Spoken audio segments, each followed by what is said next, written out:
with the teams here in Bergenstock. And then those technical negotiations are going to continue over the weeks and days to come.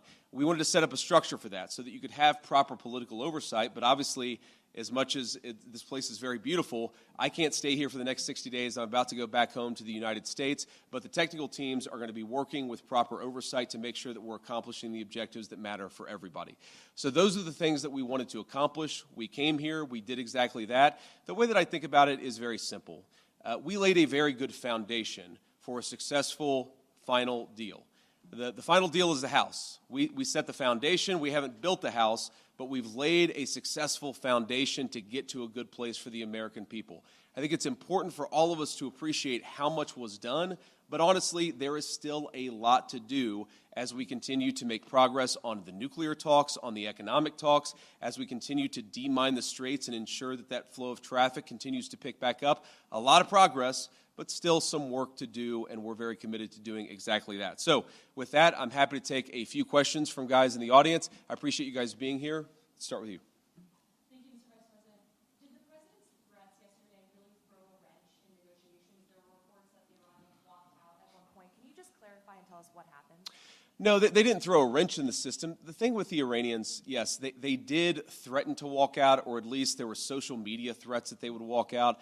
But we were negotiating well past 1 in the morning yesterday, so they didn't walk out. And their technical team is still here in Bergenstock working with our technical team actually as we speak, though I imagine maybe some of them are taking a break to watch this news conference. But look, what we told the Iranians yesterday is, when you guys engage in what us millennials might call trash talk, you can't expect the President of the United States not to respond and not to correct the record. So when they say things that aren't true, the President is going to respond to it. I'm going to respond to it. Americans are going to respond to it. When they make threats that aren't rooted in reality, they have to accept that the President of the United States is actually going to set the record straight. That's all that happened. So yes, there was a little bit of threatening, there was a little bit of whining, but at the end of the day, the talks continued and we made great progress.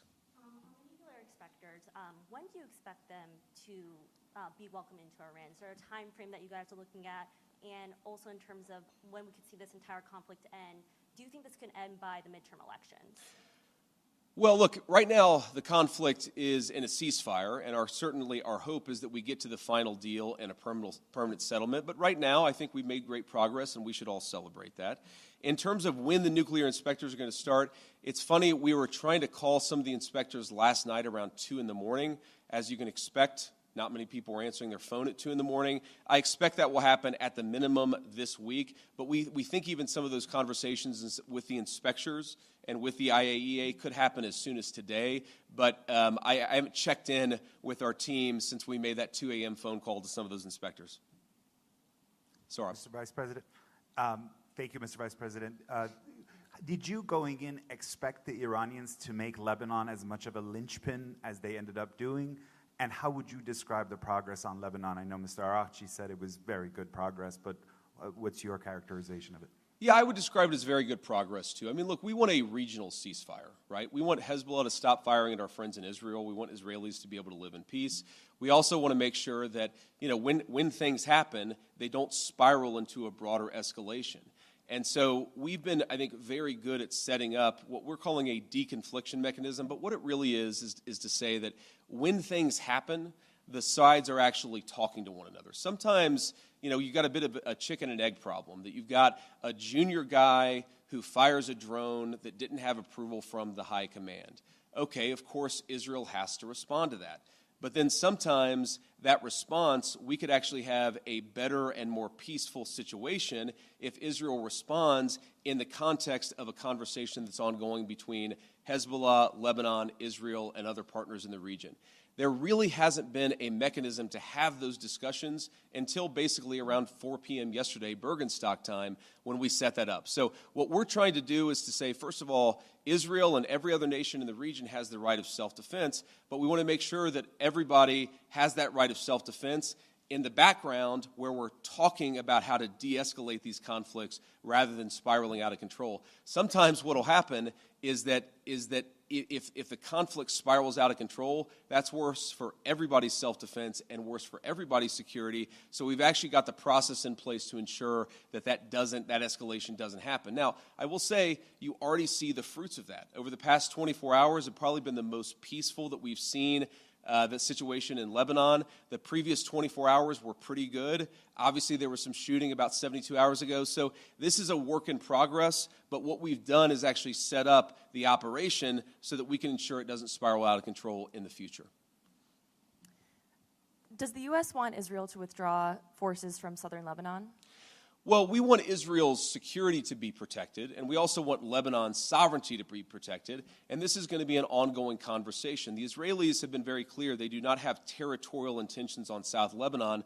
The reason they feel they have to be there is because they're worried about Hezbollah fighters in South Lebanon firing into Israel. We do believe, of course it's going to require a lot of hard work, that we can get to a place where Lebanon's territorial integrity and sovereignty is protected, Israel's security is protected, and that's going to require some coordination with the Lebanese armed forces, and also it's going to require the Iranians to rein in Hezbollah. That's all the sort of things that we were talking about yesterday, and again, I think that we got much further compared to where we were just 24 hours ago.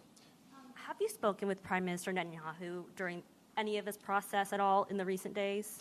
Yeah, we were in constant contact with the Israelis yesterday, but also, of course, with the Saudis and the Emiratis and others in the region. We talked to the Lebanese yesterday as well, so we're constantly trying to keep our regional friends updated about this. This is not a deal that the United States is imposing on the region. This is a deal that the region has desperately asked the United States to put in place.